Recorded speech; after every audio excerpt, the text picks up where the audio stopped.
Awal mula umat manusia diciptakan, kita telah berusaha memahami alam dan tempat kita yang berada di dalamnya.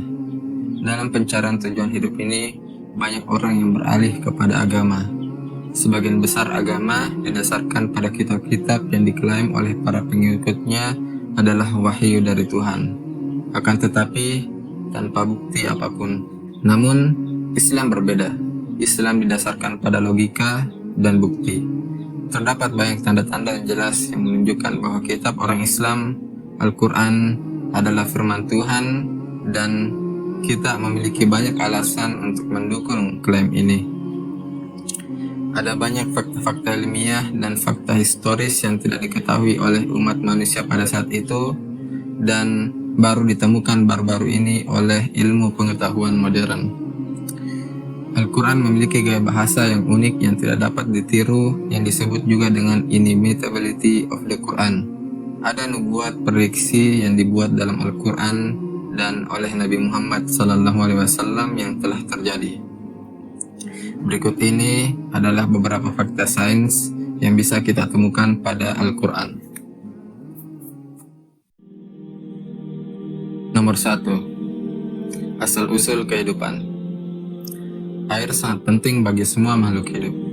Kita semua tahu bahwa air sangat penting bagi kehidupan, tetapi Al-Quran membuat klaim yang sangat tidak biasa. Dan kami jadikan segala sesuatu yang hidup berasal dari air. Maka, mengapa mereka tidak beriman? Pada ayat ini, air dianggap sebagai asal muasal semua kehidupan. Semua makhluk hidup terbentuk dari sel.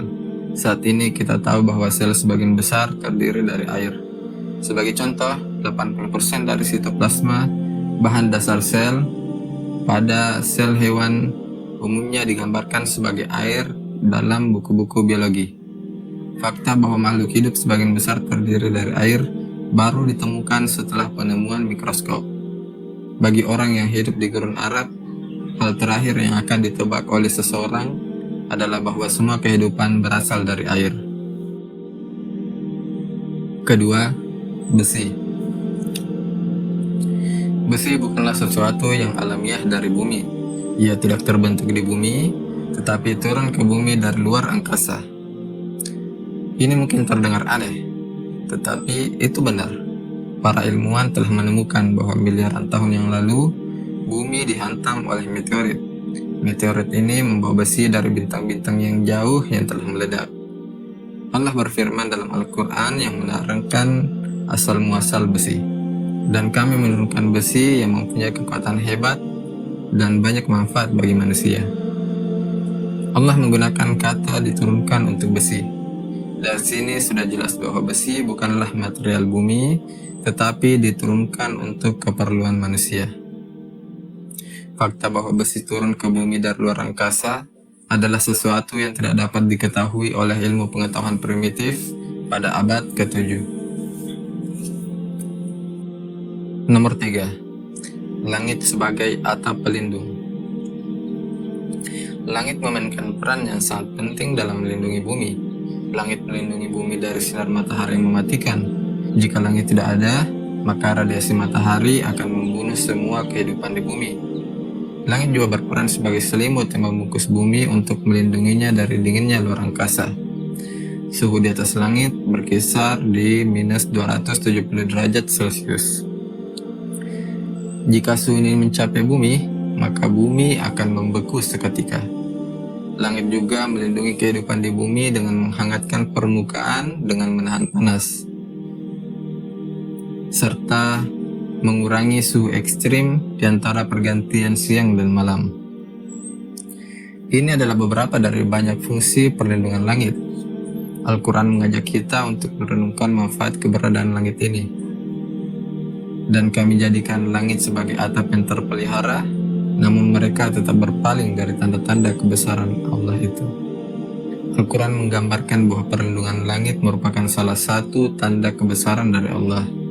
Sifat-sifat langit yang bersifat melindungi barulah ditemukan oleh penelitian ilmiah yang dilakukan pada abad ke-20. Nomor 4. Gunung. Al-Quran menarik perhatian kita mengenai karakteristik gunung yang sangat penting. Bukankah kami telah menjadikan bumi sebagai hamparan dan gunung sebagai tiang pancang?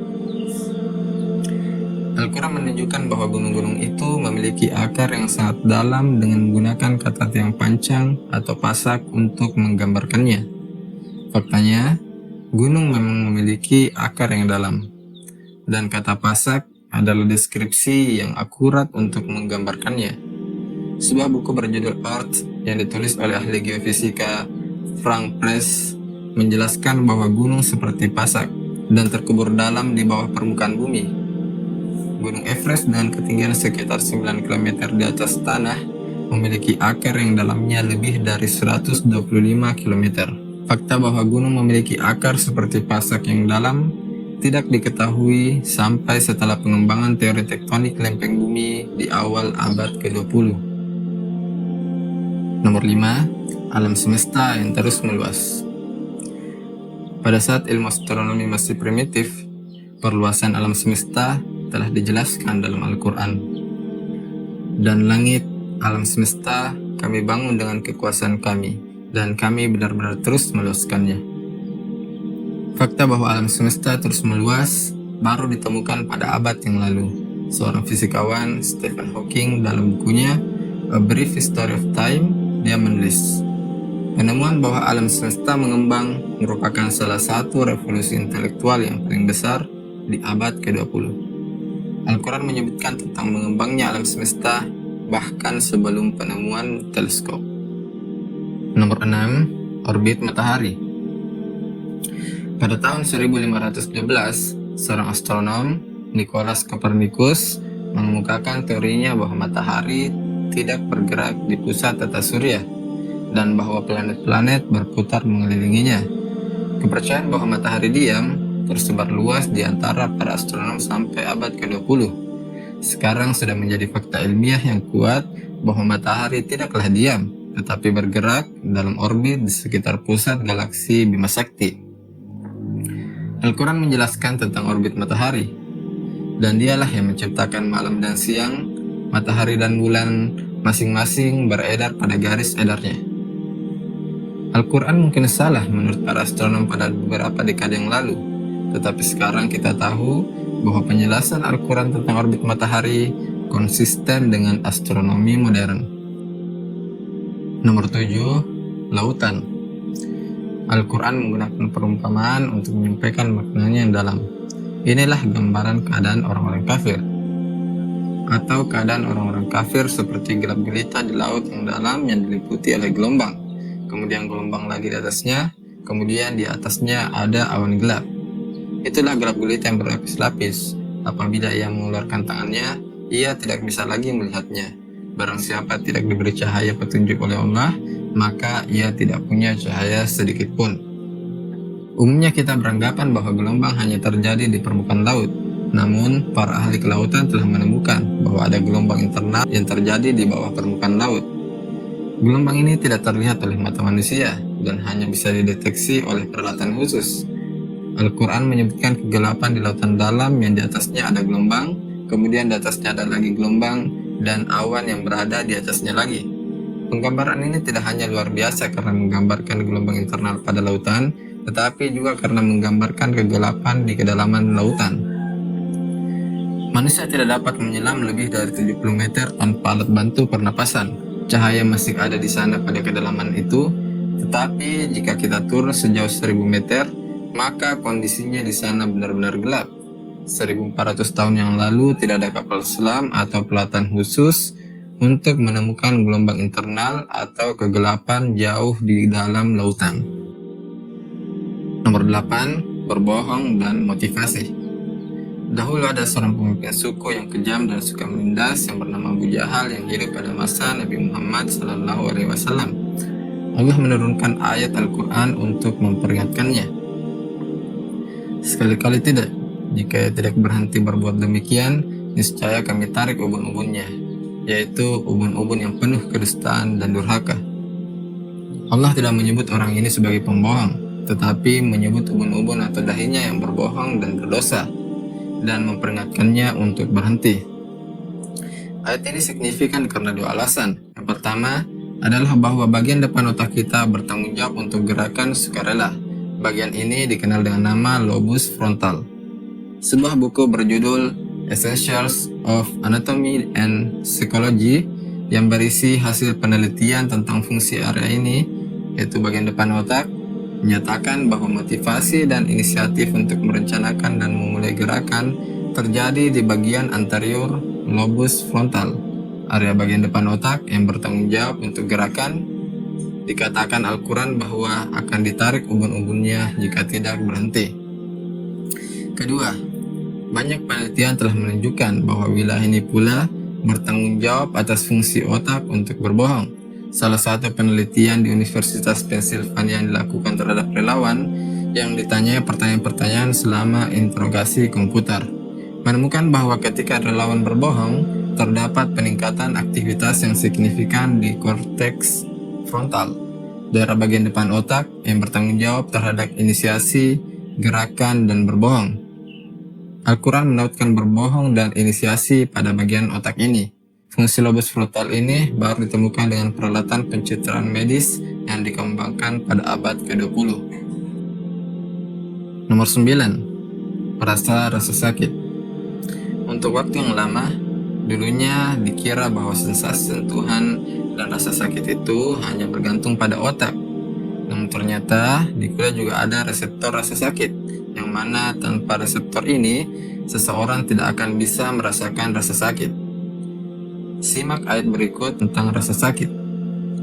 Sungguh, orang-orang yang mendustakan ayat-ayat kami, kelak akan kami masukkan ke dalam neraka. Setiap kali kulit mereka hangus, kami ganti dengan kulit yang lain agar mereka merasakan azab. Sungguh, Allah Maha Perkasa, Maha Bijaksana. Allah memberitahukan bahwa orang-orang yang mendustakan ayat-ayatnya ketika mereka berada dalam neraka dan kulitnya telah hangus terbakar, dikatakan agar mereka terus merasakan rasa sakit. Allah akan memberikan ganti dengan kulit yang baru, sehingga mereka akan terus-menerus merasakan rasa sakitnya. Al-Quran jelas mengatakan bahwa rasa sakit itu ada pada kulit. Penemuan reseptor rasa sakit di kulit merupakan penemuan yang cukup baru dalam bidang biologi. Ini hanya beberapa dari banyak fakta yang ditemukan pada Al-Quran. Penting untuk diketahui bahwa Al-Quran bukanlah kitab sains, tetapi tetap konsisten dengan sains. Mengklaim bahwa fakta ilmiah dalam Al-Quran terjadi karena kebetulan tidaklah rasional. Penjelasan terbaik adalah bahwa Allah mengungkapkan pengetahuan ini kepada Nabi Muhammad. Seperti halnya Al-Quran yang berisi ilmu tentang alam semesta, ia juga berisi informasi tentang dimensi batin dari jiwa kita, yang berkaitan dengan perasaan, keinginan, dan kebutuhan kita. Al-Quran memberitahu kita bahwa kita mempunyai tujuan dalam hidup, dan jika kita mengikuti petunjuk Allah, maka akan menuntun kita pada kedamaian batin di dunia dan surga di akhirat. Dan penolakan terhadap ayat-ayatnya akan menyebabkan depresi di dunia dan api neraka setelah kematian. Kami akan memperlihatkan kepada mereka tanda-tanda kekuasaan kami di segenap penjuru dan pada diri mereka sendiri, hingga jelaslah bagi mereka bahwa Al-Quran itu adalah benar. Tidakkah cukup bagi kamu bahwa Tuhanmu menjadi saksi atas segala sesuatu?